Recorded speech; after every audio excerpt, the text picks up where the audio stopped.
Hello, everybody. Welcome to the CIPS Level 4 Diploma Masterclass in Environmental and ED&I Considerations. Now, there's lots of participants this morning just joining us. So we're just going to pause for a moment to make sure that we've got everybody with us before we start the session.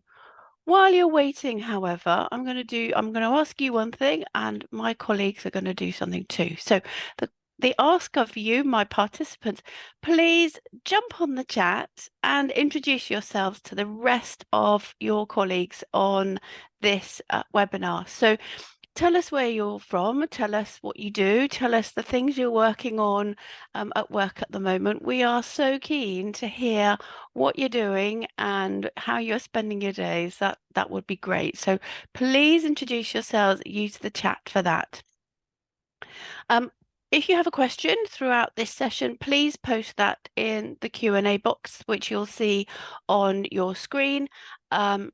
Tell us your questions and we will do our best to answer those at the end.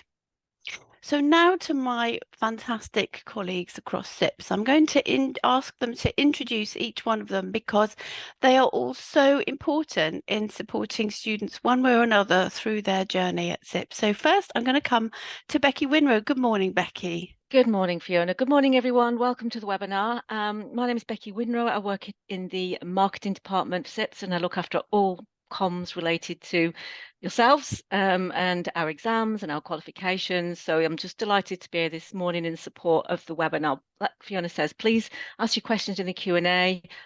There's about 5 or 6 of us on the call, all waiting to answer your questions. So yeah, looking forward to the webinar. Thanks, Becky. Morning, Natalie. Morning, Fiona. Morning, everyone. I'm Natalie and I work in the CIPS events team, and I'll be here today running the webinar behind the scenes. Fantastic. Thank you. And good morning, Andrea. Good morning. I'm from CSG, from the customer service team, here to support you throughout the webinar and furthermore. So just give us a shout. And good morning, Charlotte.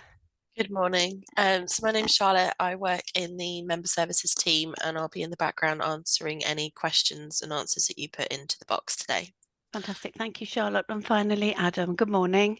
Morning, Fiona. Morning, everyone. My name's Adam Herbert. I also work in the member services team where we answer all your questions by email, call, and along with Charlotte and Andrea, I'll be in the background helping with the questions in the Q&A in the chat.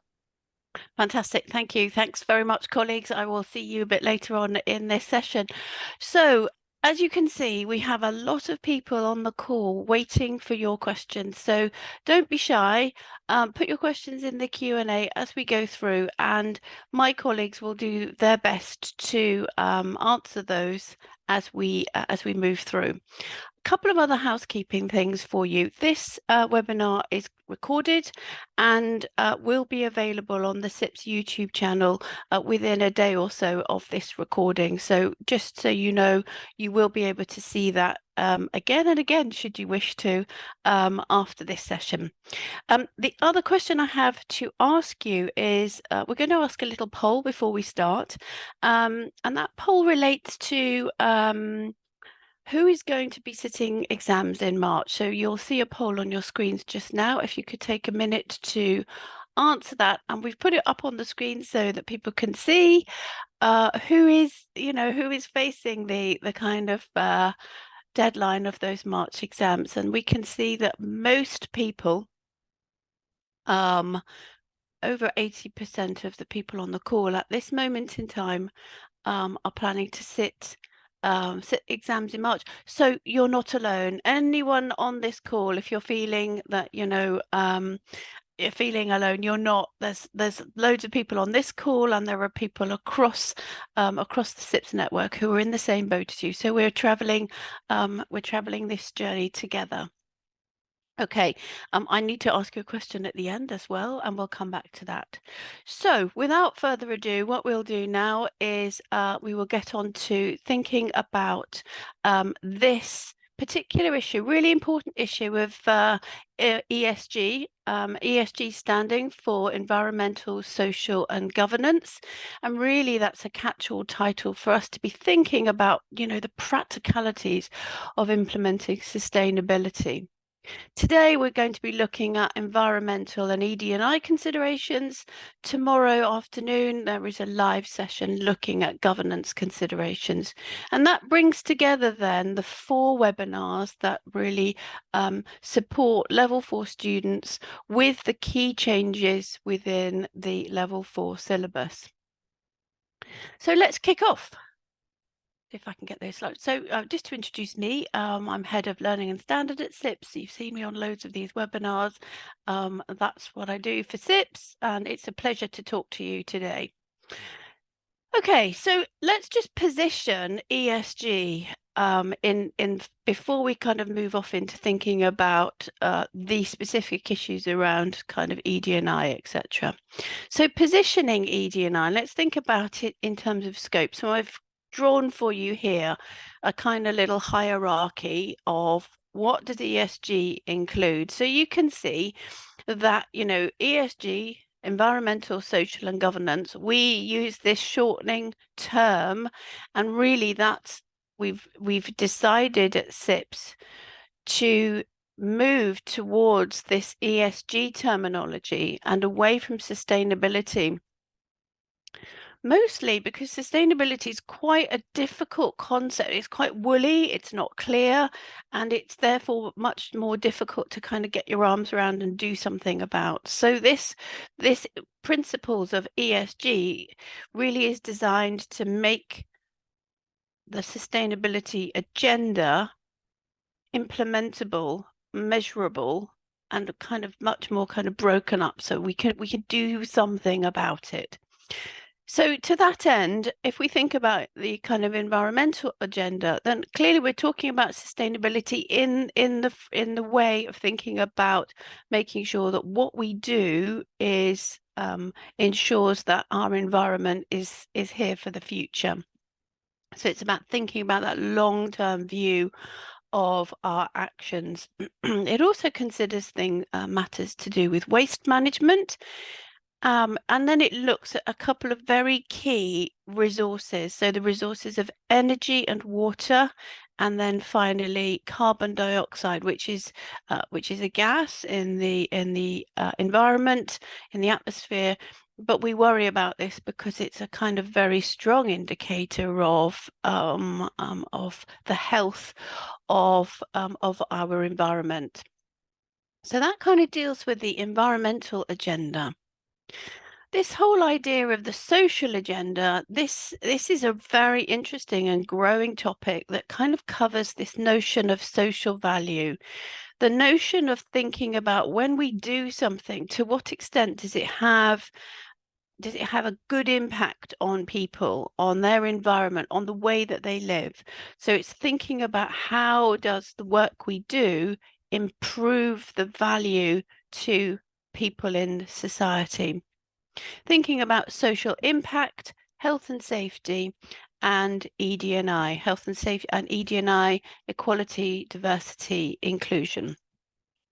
The bits in light blue that you see in front of you, the bits we're going to cover off today, the grey bits we'll cover tomorrow. Governance, finally, which is on the agenda for tomorrow, covers the policies that organizations adhere to or develop in order to realize their objectives. So it's thinking about what policies and what policy levers there might be within this agenda, thinking about ethics, and then thinking about the controls of fraud prevention. So really that gives you a sense and a position of what ESG includes. Another thing to reflect on in terms of this ESG agenda is that if you compare the materials from the Red Book, which is the older syllabus, with the materials of the Blue Book, we've used ESG in this new syllabus, but the principles of ESG are very much firmly within the Red Book. So it's very possible to use both sorts of resources when you're preparing for your exams and you're thinking about ESG in preparation for your exams. So what I mean by that is the materials within the Red Book, while talking about sustainability, if you have your ESG head on and you have this kind of little guide to thinking about what components fall into environmental, social and governance, you'll find that the Red Book resources are very adequate to support you in your preparation. It is very important, however, that you articulate this sustainability agenda using the phrase environmental, social governance, or ESG. So that's a key change in the syllabus. And what I'm going to do in the rest of today's session is really bring you up to date with some of the thinking around ESG in the areas that we're going to cover. So let's think about a definition before we start. So what is ESG? It's a measurable sustainability assessment that includes environmental, social and governance. As I said, this is really the kind of realization, the way that we can actually operationalize sustainability. So the purpose of ESG is it's the practical application of CSR policies, and it provides us as procurement and supply managers, my shortening is PSM, with ways to organize and articulate projects to stakeholders. So if we use the phrase ESG or the term ESG, it helps us when we talk to our stakeholders about the value that particular projects can add. So thinking a bit more about ESG, then how does it really come to pass? Let's try and identify some policy examples that we might be able to identify as having ESG at their heart. So a policy that says we want to use suppliers that have sustainability credentials is definitely a policy related to ESG, because it lowers supplier risks in terms of things going wrong from a sustainability point of view. An active management of waste and embracing recycling concepts, a policy that an organization may choose to enact, really does also fall within the ESG sphere. The benefits of that is that it's quite true when they say that there is kind of value in waste. What one person's waste is another person's raw material. It's always worth thinking about. But also recycling can reduce costs in that you don't have landfill tax and various other kind of regulatory taxes can be kept at a lower level if you're doing more recycling. Contributions to local projects, infrastructures or charities. So it might be that that a policy of supporting a local charity or supporting a local project is definitely another form of improving social value, and therefore falls within the ESG agenda. But it also has the additional benefit of enhancing the reputation of that organization, which is something to think about. Finally, the use of ethical codes and the CIPS Code of Ethics and Code of Conduct are also policy examples that are widely used in procurement teams, but not totally. So what this enables us to do is align conduct and values, and that's really helpful when we're trying to make ESG a realizable activity. So here you can see there are some policy examples just to try and help you position ESG in the world of procurement and supply. It's also worth thinking about stakeholders when you're thinking about ESG. This is relevant for when you're writing constructed response exams, but it's also relevant for when you're actually trying to articulate ESG to your colleagues across your organization. So if you think about ESG in terms of your stakeholders, your organization, think about how ESG might impact your suppliers. What does it mean for them? And how can you work together with your suppliers on ESG projects? Again, you can think about your organization relationship with your local community. How can ESG impact the local community? What do your customers have to say about ESG ideas, and how can you work in tandem with your customers to make sure that ESG principles are the ones that they want to see? Working with government, thinking about how lenders and owners might respond to ESG, and then thinking about what your employees might feel and how they may be wanting to implement ESG. So if you think about your stakeholders when you are considering your ESG options, what you might want to focus on, where you see that your organization can add most value in terms of its ESG contribution.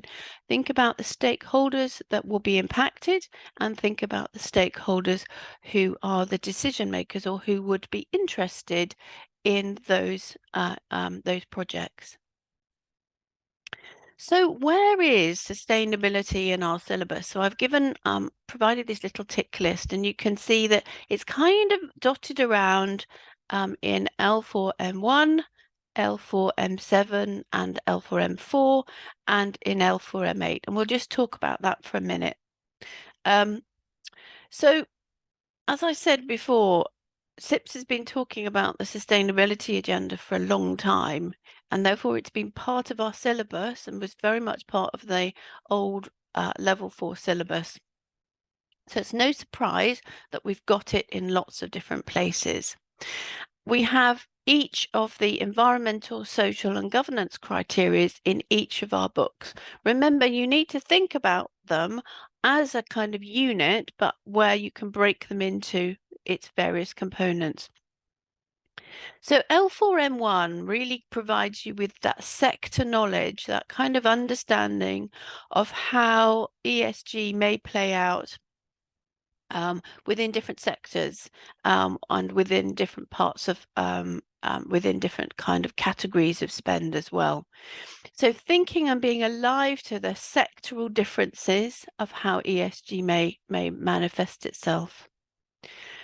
In L4M4 and L4M7, M4 is to do with ethics, and M7 is very much around whole life costing, which in itself is very much thinking about how things how assets can be managed to make sure that they last as long as they should, and how we can look after that asset in the most effective way, which is very much part of this whole ESG agenda. So M7 is about looking after stuff through whole life asset management.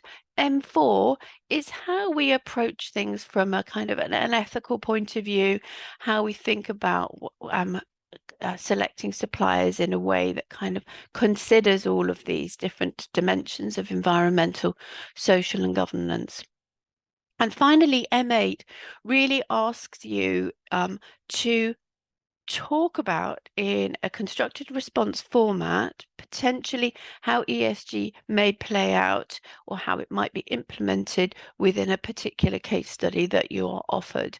So practicing how you're thinking about ESG in terms of your stakeholders, etc., is an important thing to consider when you're approaching your L4M8 exam. So as you can see, it's widely spread and it's very important to CIPS. So let's start now thinking of breaking down the kind of elements that are on the agenda for today. So the first one is sustainability. And you can see here on the right-hand side a fantastic sustainability wheel that colleagues at CIPS have created. You can find this on the Intelligence Hub, and it really does provide us with a kind of nice way of thinking about sustainability. So the definition of sustainability is that it holistically considers the governance of organizations' environmental, social, and economic viability to ensure organizations exist for the long term The needs of the present are met without compromising the needs of the future. We all want to do that, and sustainability is a kind of a way of making sure that happens. Very much still part of thinking about it from an environmental point of view. This is the CIPS sustainability model that you can find on the CIPS Intelligence Hub, and you can go and find loads of resources on this topic later on. CIPS is very much allied to the Sustainable Development Goals that were kind of created by the United Nations. They created them in 2015, which feels like a very long time ago, really to try to get people to think about what do we need to do in readiness for 2030. There are a huge number of resources on the UN website that kind of highlight the 17 Sustainable Development Goals, and I won't be going through them now, but there is a little picture here on the right-hand side that kind of highlights what you're looking for on their website. But the sections really cover some important areas: how we look after people, how we look after the planet, how we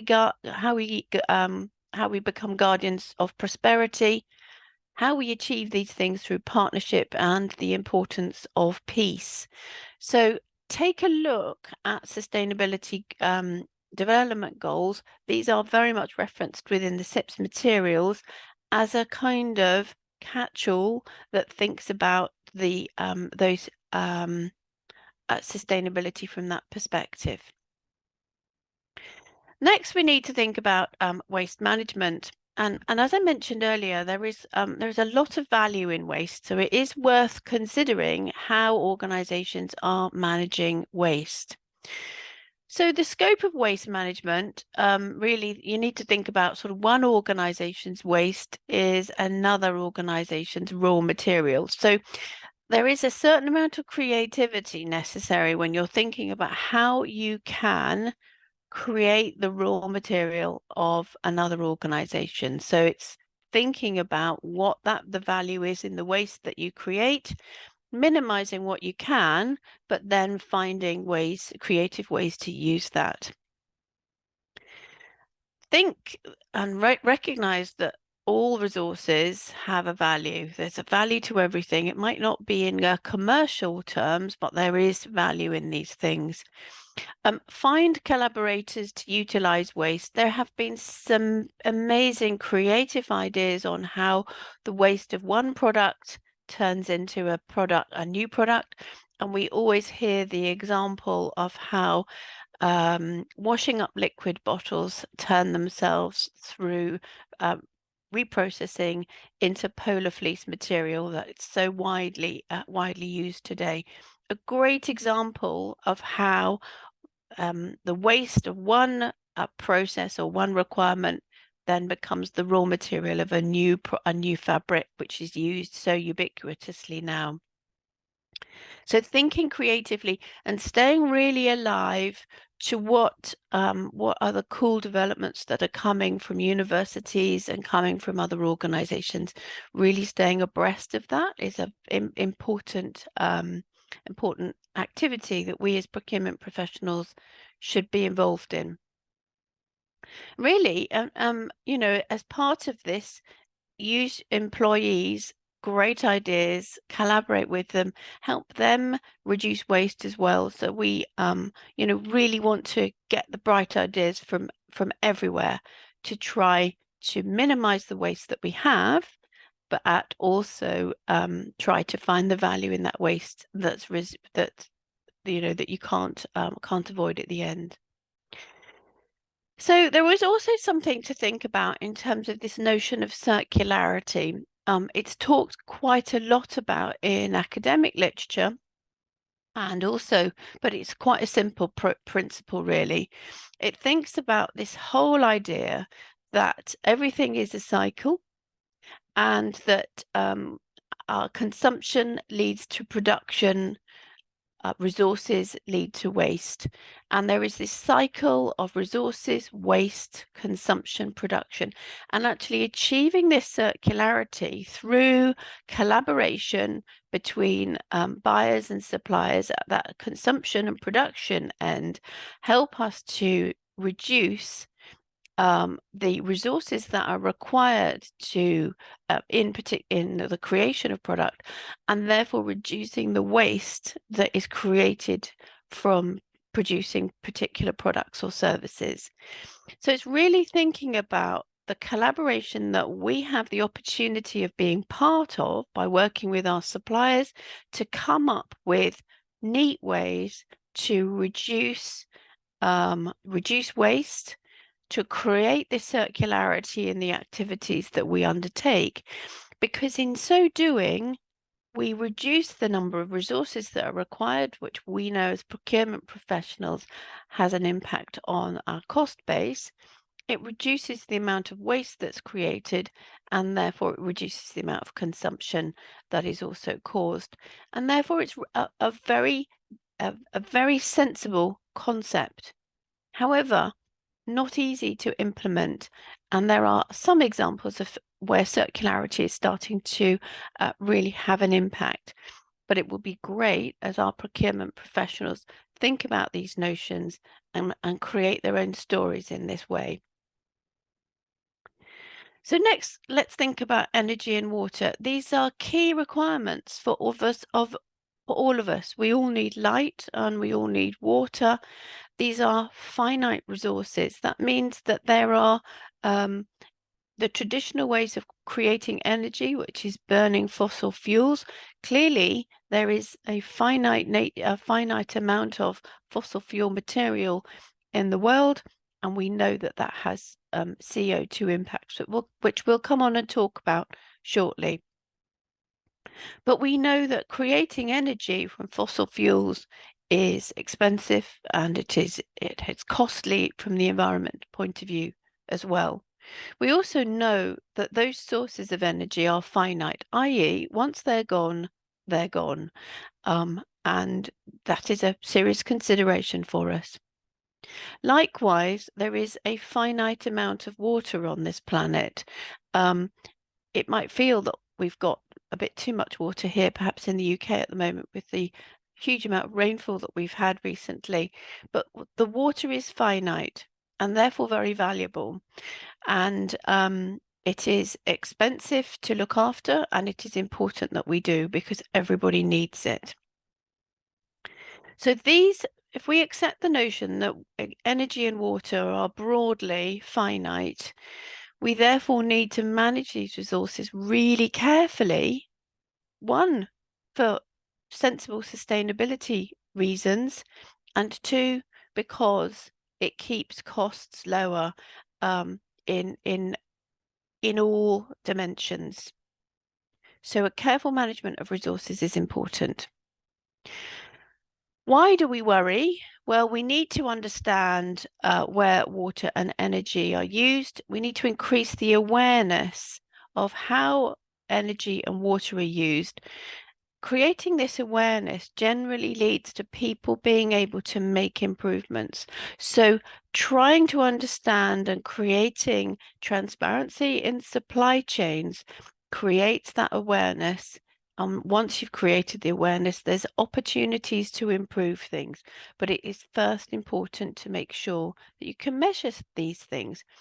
Supply chain transparency, which CIPS has got lots of information about, is one way that you can achieve that. Carbon dioxide, or CO2, while a very small component in our atmosphere, is very much used as a barometer for the health of the atmosphere of the world. And you'll have seen quite a lot of information suggesting that the importance of reducing the amount of carbon dioxide that is put into the atmosphere, because by putting CO2 in the atmosphere, it causes global warming with catastrophic consequences to kind of environmental systems around the world. Many organizations have embraced the notion of carbon management, and some organizations in some countries have really kind of brought this into kind of regulatory requirements. So carbon management is where you understand where an organization's activities generate carbon and greenhouse gases more generally. So this is about identifying what happens, then an approach to minimize the emissions in an ongoing and financially sustainable way. So it's finding creative ways to minimize those emissions, recognizing that organizations still need to operate. So it's finding that balance between the minimization of emissions and financial sustainability. To calculate an organization's footprint across the whole life cycle of products and services, this really is how you do carbon management, the processes that you might follow. We know that generating carbon can be expensive. Carbon is generated through activity and production, and nobody's saying that we shouldn't be doing activity and production. We just need to find low carbon ways of undertaking those activities. By minimizing our emissions, there are opportunities to reduce costs. There are regulations that that penalize heavy polluters, and it's a very sensible thing to do to minimize those costs. Calculating an organization's carbon footprint in the same way as identifying where other energy and water is being used. This is a fantastic way of identifying where large amounts of carbon is being utilized, and therefore it's possible, using these ESG principles, of developing projects that would help organizations reduce the carbon in those areas that are of particular concern. So really, carbon management is helping us create an awareness and then create projects that help us reduce the amount of carbon that an organization or an activity may be using. How can we a bit more on carbon and how we approach this? This little model is available on the CIPS Intelligence Hub, and on the left-hand side at the bottom there you can see a little diagram of all of the different ESG resources that we have available on the CIPS Intelligence Hub, and there's lots of material behind each one of these blocks, so do go and have a look. There is tons of stuff there. I've pulled out a few items, but there's lots more for you to think about. Now, this is a cool model because it actually helps you think about how mature your supply management is, and it's thinking about the risks that you encounter as well. So if we think about this this corner in the bottom left hand being 0, we've got where risk is low and supply management is at the beginning. We're building those foundations of relationships that will help us manage CO2 more effectively.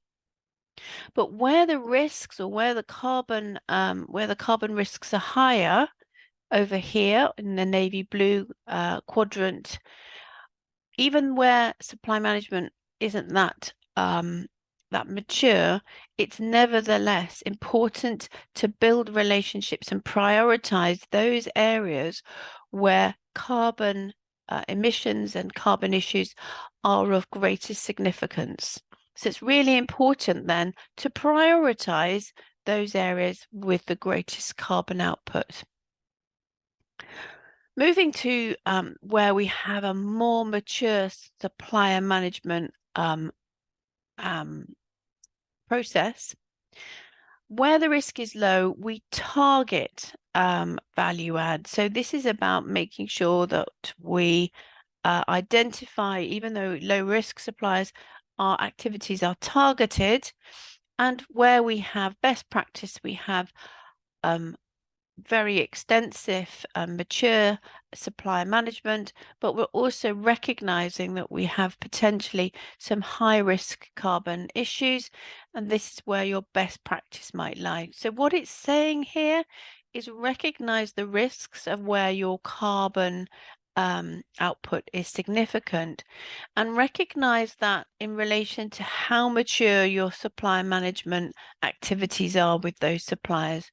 So even if you're not doing a great deal with suppliers, then it's possible using this model to prioritize those relationships.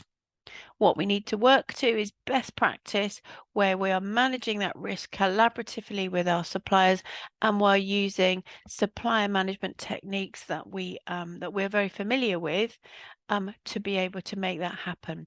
So this is a really great way of putting your key suppliers, putting your suppliers with carbon issues, prioritizing them using this quadrant, and then using that as a basis for your activity going forward. Hopefully that's useful. So we've talked quite a lot about the environment. The next thing for us to think about is the notion of equality, diversity, inclusion, EDI.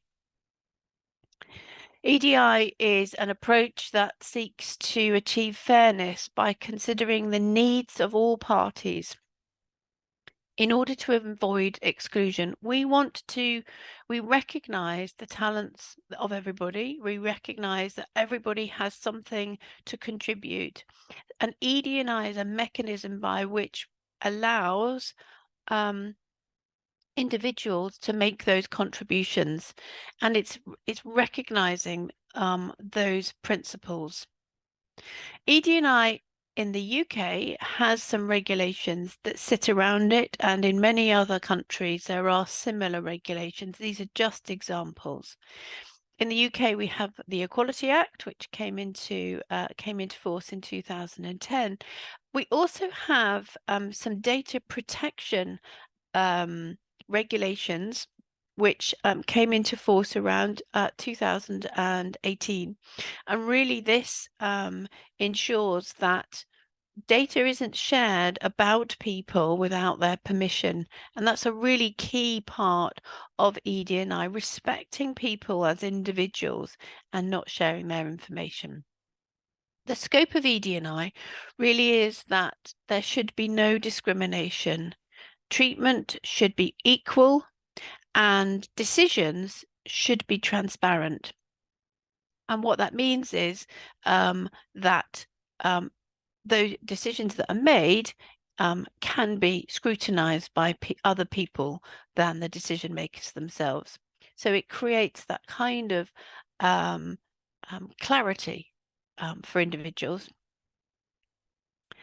So ED&I is a very important principle, and one that we are very much, sorry, beg your pardon, are very much supportive of at CIPS in terms of how we operate.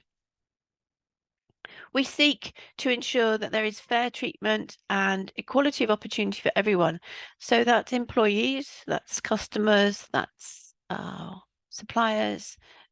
Think about all of your stakeholders. This is what ED&I requires us to think about. It requires us to ensure all activities are free from prejudice and discrimination. So we need to think hard about where they may be areas that need to be improved. And it allows full participation. So views, talents, and perspectives are considered of everybody in order to secure optimal outcomes. Getting everybody involved, making sure that people feel involved and can be involved, is a really important part of ED&I. So we've got here the CIPS procurement and supply cycle here in the middle. I'm sorry it's a bit blue, but that's the one that you have available on the website. So let's think about ED&I with suppliers. How can we actually implement ED&I with our suppliers? Well, we could think about the sorts of suppliers that we're using. Could we involve SMEs? To what extent are there policies supporting work with small organizations? To what extent does your organization can procurement think about gender responsive procurement? That is procurement that recognizes the gender of the suppliers that they're working with. Is there any data that's collected on the gender of the people that own and operate the organizations that the procurement team are dealing with? This is a fantastic way of considering whether or not there are some equality opportunities in this space.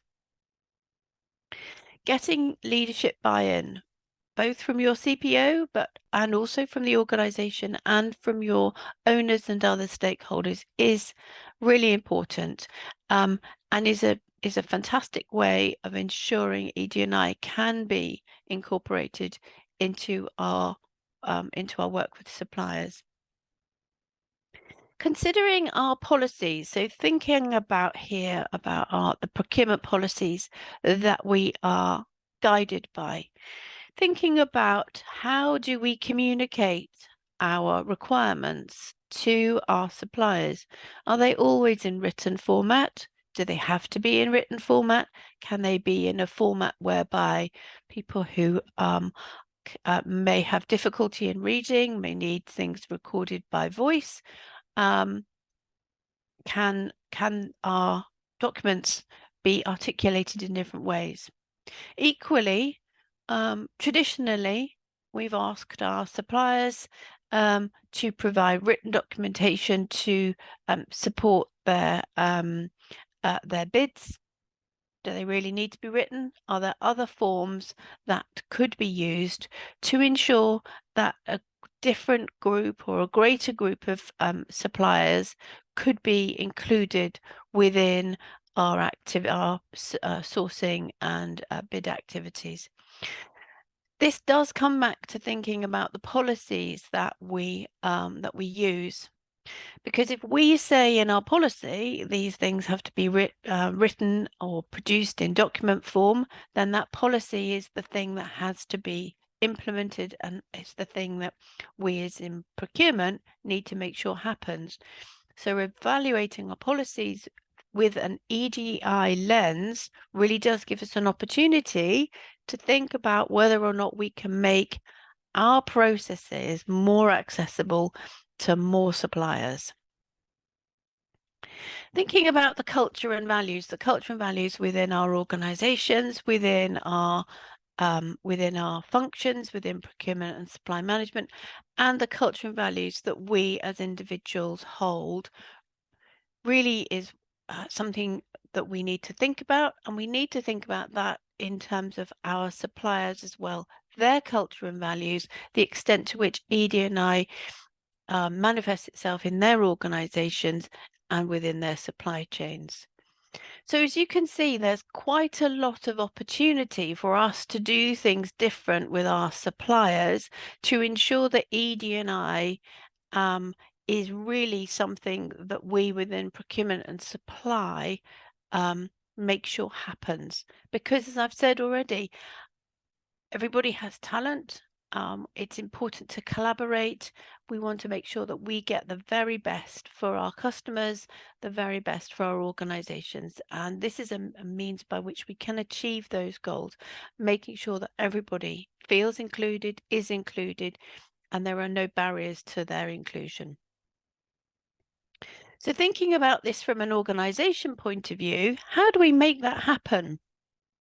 So we need to think here about the fact that we need to achieve involvement.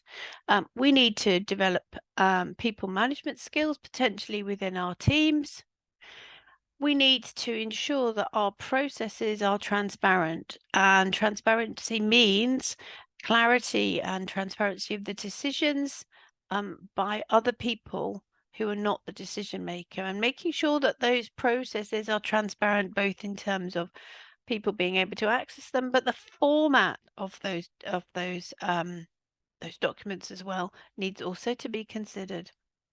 Document accessibility, as I've just mentioned, thinking hard about how do we make sure that we include people we are thinking about making sure that equality, diversity, and inclusion is recognised in the documents that we produce and the way that we share those.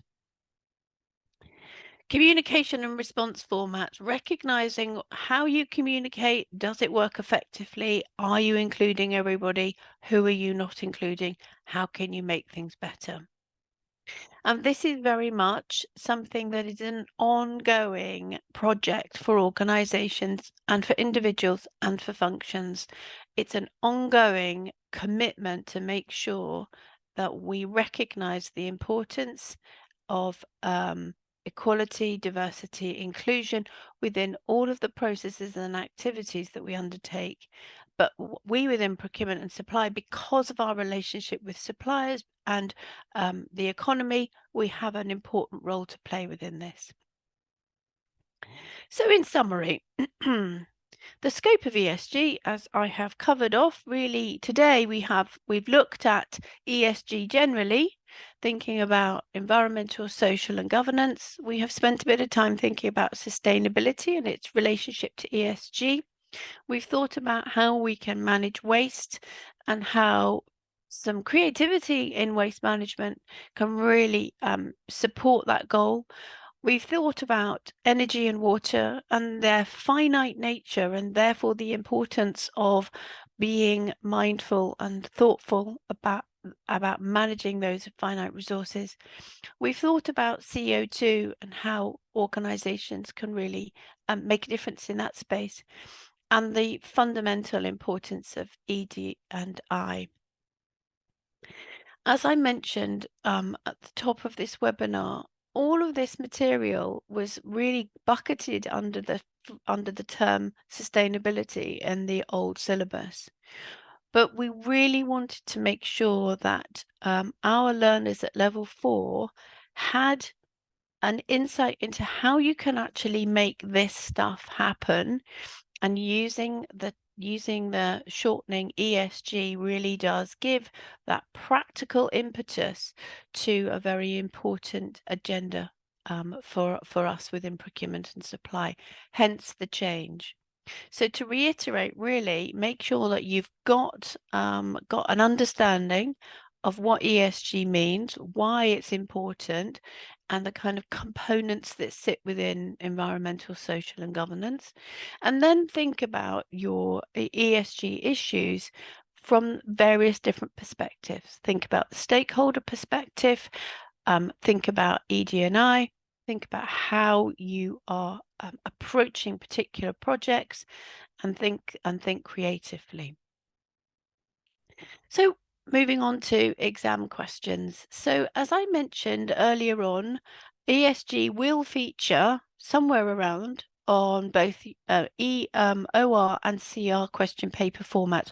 I'm not saying it's going to come up. I'm just saying at some point you will see it in an OR format. That's the multiple choice format, and the CR longer question format. So recognize that you are therefore going to need to think about ESG in terms of the facts and knowledge associated with your OR questions in M4 and M7, and the CR issues associated with M1 and M8. The principles underpinning the CIPS content hasn't changed in this space, but the terminology, the use of ESG has. Know the differences between what E, S and G are in terms of the topics, as I've mentioned, and hopefully you'll find that little diagram that I shared with you earlier helpful. Consider the stakeholder perspectives in your analysis, and don't forget to use good phrases like this is good because in your written work. This then leads you into providing logical chains of reasoning in your writing. It helps you show off your knowledge to your examiners, which is really an important part of doing well in exams. Whole life asset management, L4M7, which is very close to my heart, very important module. really does bring to life the principles of ESG, looking after the assets that we have, valuing them carefully, and making sure that we that we take care of those and value them in the right way. So that concludes my little session today. I can see that there's one question, lots of chat going on. I'm going to invite Becky Winrow back to chat to me to see if there are questions and what we need to do next. So Becky. Oh, sorry about that. I was having a little bit of trouble getting my camera to come back on. Not necessarily any questions left over at this stage. There is one question just hanging in there at the moment, which I'll go back to in a second, just around our own EDI policies and structure at CIPS, which is a really good, fair comment, especially from CIPS members. So I am going to share in there some more information after the webinar, but it's probably just a bit of a broad subject to cover for everyone who's left on the webinar. There's nothing particularly left outstanding, Fiona, if I'm honest. We've pretty much covered everything throughout the webinar as you've been talking. I would just like to remind everybody just to really use those resources from the links that we've shared in the chat. As you've been talking, Fiona, we've been sharing links to the Intelligence Hub, where you can find resources that will help to guide you on your journey as you're developing ESG policies for your organizations and procedures for your teams to follow. So yeah, it really would just be to get people to use that area as the guidance has been created by our in-house knowledge experts, who are all qualified procurement professionals. I think several of them are fellows as well. So they really know their stuff in terms of gathering content to help you to deliver this for your organizations, as well as prepare for your exams. In addition to that, we do map the CIPS intelligence to the learning outcomes within the syllabus. So if you go onto the Student Hub and into the resources for the Level 4 diploma, you'll find that we've mapped all of the Intelligence Hub to specific learning outcomes for the Level 4 diploma syllabus. So yes, the Knowledge and Insights and Intelligence Hub is quite a vast area for you to go through, but to just help pinpoint you more to specific content that's relevant to the learning outcome, that will help you broaden your knowledge on that topic, ready for your exams, then please use that area. The hard work's been done for you, really. The guys have done the research, mapped it there for you, so use it. It's freely available to you as you're within your membership.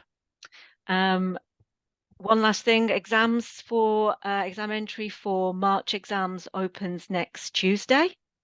So you'll be ready to prepare to plan and choose which exams you want to take.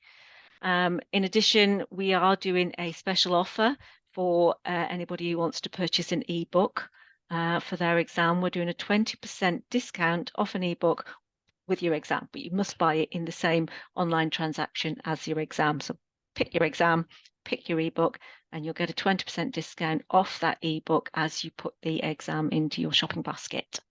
Brilliant. And that'll be available from next week, the 23rd of January, through to the 13th of February, when exam entries for March will close. So it is a little bit of a shorter window of opportunity now for you to book your exams.